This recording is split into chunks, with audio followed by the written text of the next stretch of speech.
There is only one thing in this world that is more beautiful than the scene before you.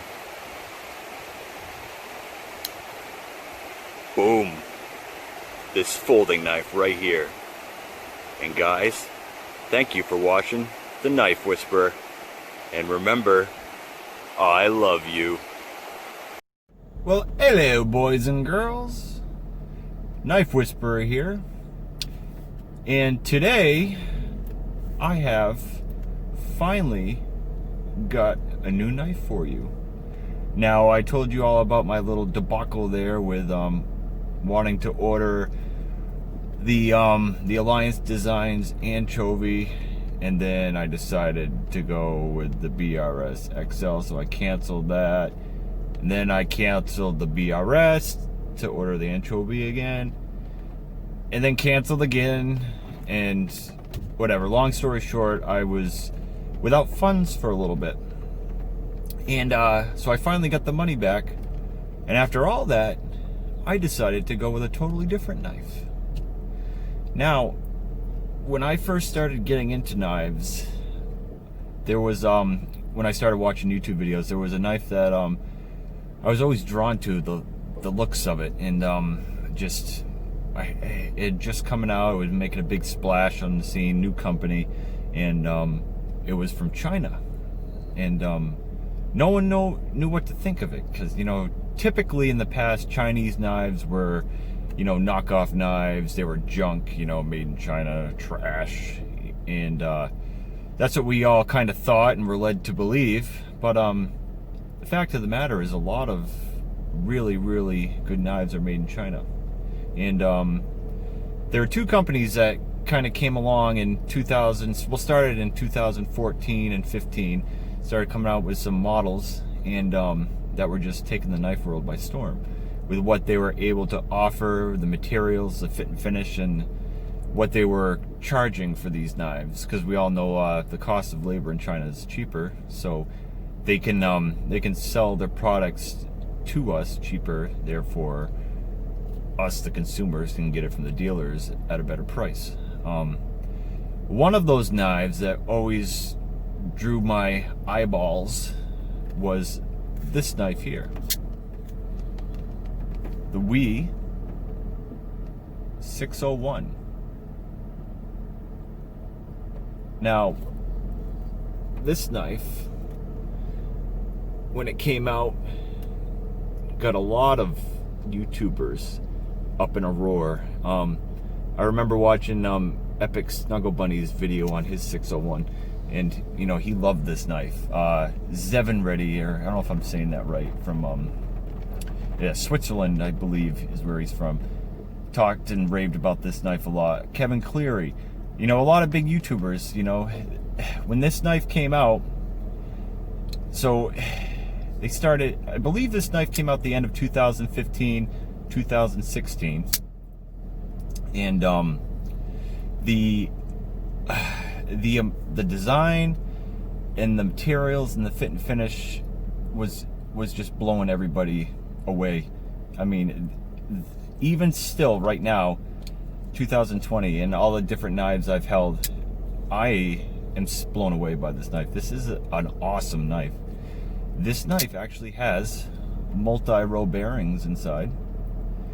It is full titanium with S35 VN blade steel. Nowadays, S35 isn't such a big deal, but then it was. It's still a good blade steel. I had no problems with it.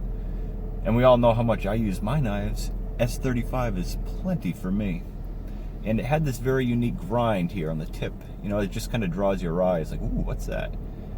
That is sexy. Woo-wee! Yes, you are, honey. So, why don't we throw some stats out there? We have a blade length of 3 3/4, S35 VN. It is a flat grind. The tip is kind of drawn back there to emphasize the grind, which actually, the only problem is it gives you a really fat, I don't know if you can see this, really fat tip here. So it's not the sliciest at the tip. but man, you aren't going to break that tip off, I can tell you that. It is blade stock of 0.16, and the variant I got is this black stonewash, PVD coated. I believe it's PVD, I don't think it's DLC. And then we have a full titanium handle with slightly contoured, but the chamfering all around the edges, as you can see, has got all these nice mill marks in here. Milled titanium clip, bronze hardware. You can see those the star screws. They actually send you the tool though, which is nice, because a lot of companies will put proprietary hardware on, and then you have to buy the tool separately, which is a bunch of crap, because then that thing's like another $100. But they do send you the tool. Now, originally when this knife came out, they also came out with extra hardware. You know, they'd send you like a purple, blue, green, so you could customize your hardware if you wanted to, and or just have a backup if you messed one of them up. But WE's hardware is good stuff. We all rant and rave about it. You'd have to try to mess up the hardware on this. It has this beautiful titanium back spacer, the lanyard hole with a lanyard spot here that's built in, so that way from the side it's not ruining the design. But if you're a lanyard guy, you can still get your lanyard in there. On the titanium clip here, it has these mill marks here, which makes it easier to extract from your pocket. It gives you a little bit of grip. Got that swedge that on the top of the blade that runs all the way. A little bit of extra design there. A little bit of more sexiness to this already sexy AF knife as is. Like I said, multi-row bearings, super smooth. This is just as smooth as any of my Riots are. And look at how tight that is. You cannot see bearings. The tolerances in this knife are ridiculous. This knife is made so well, it still amazes me. So I can see that when this knife came out, why everybody was in such an uproar. Because when this knife came out, the biggest knives that were around at that time were was the ZT-801, was the BRZ. It was like the bronze version with like the milled holes. And I like ZT guys, but this knife, as far as like the details, the fit and finish, and just the action, blows that knife out of the water, in my opinion. And that knife was going for like $260. This knife was $280.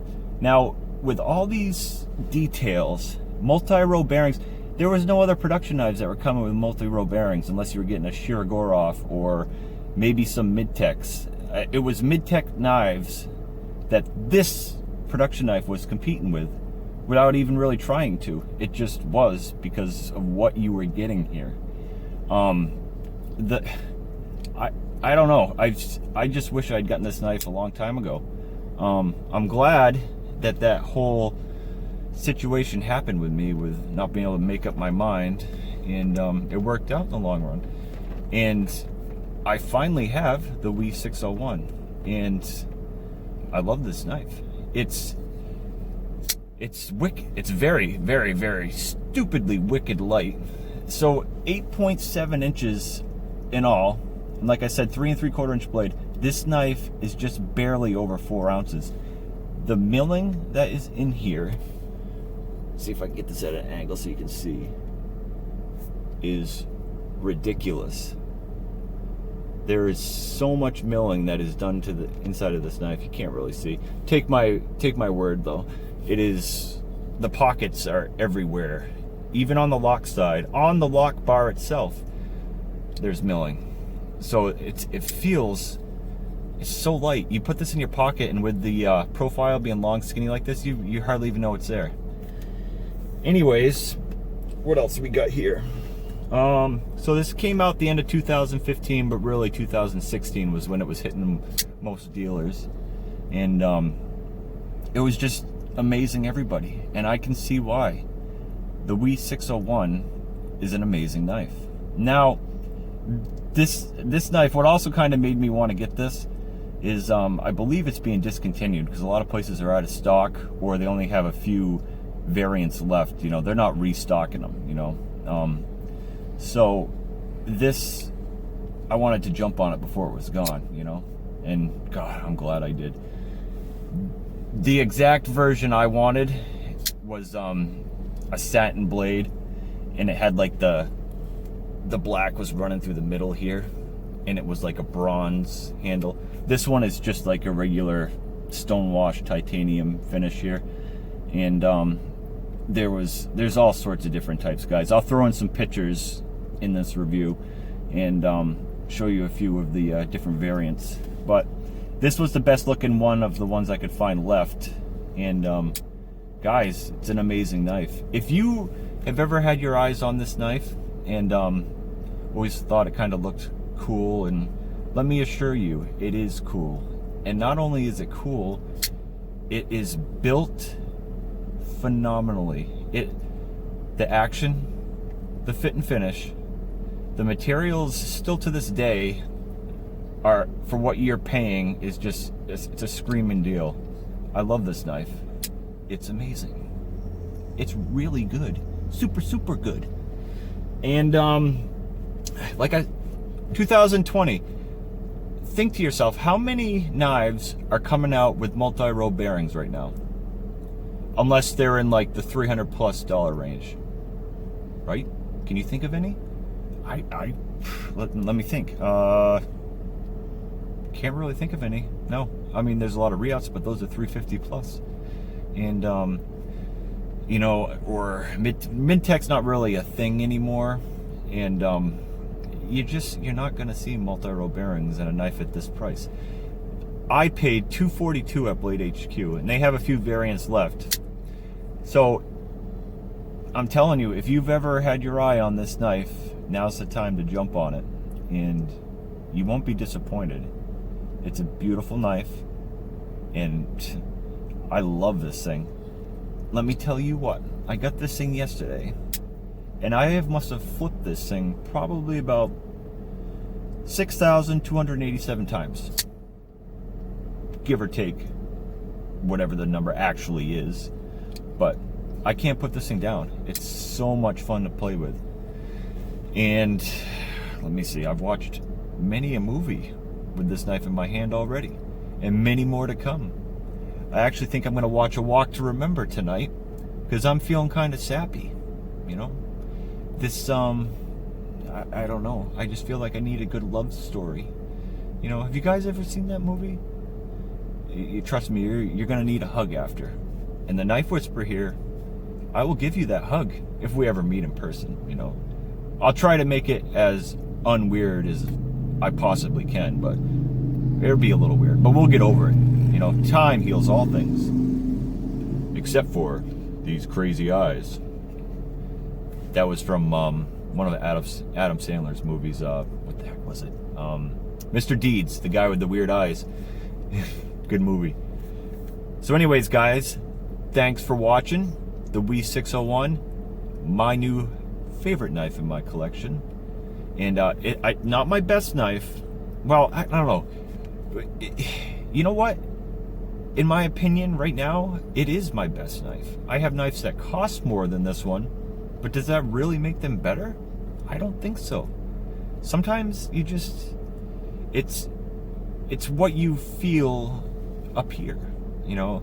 And I've just had my eye on this knife for a long time, and I'm glad that it worked out, because I had built it up in my mind that I was finally going to get this knife. And when I was looking at this knife, that was when I was like $280. I would never spend that on a knife. Are you kidding me? That's stupid. You know, $50 was about all I was going to spend on a knife. Now, like, $280 is like a screaming deal. If I find a knife for $280, I'm budget shopping. Even though, I mean, it's not like I'm made of money, but you know what I mean. Like, as you buy them, your taste goes up, and it goes up pretty quickly, like anything else that you're into. God, it's a sickness, guys, like I've said, and we have it, and we have it bad. And I am looking forward to doing many more videos for you guys. I do have a knife coming in the mail. It is a budget knife, So it's not going to be all just expensive knives on this channel. And I'm looking forward to that one too. So be on the lookout for that. And thank you for watching, guys. Hugs. The Flex. And I'll see you in the next one. The Knife Whisperer loves you. Peace.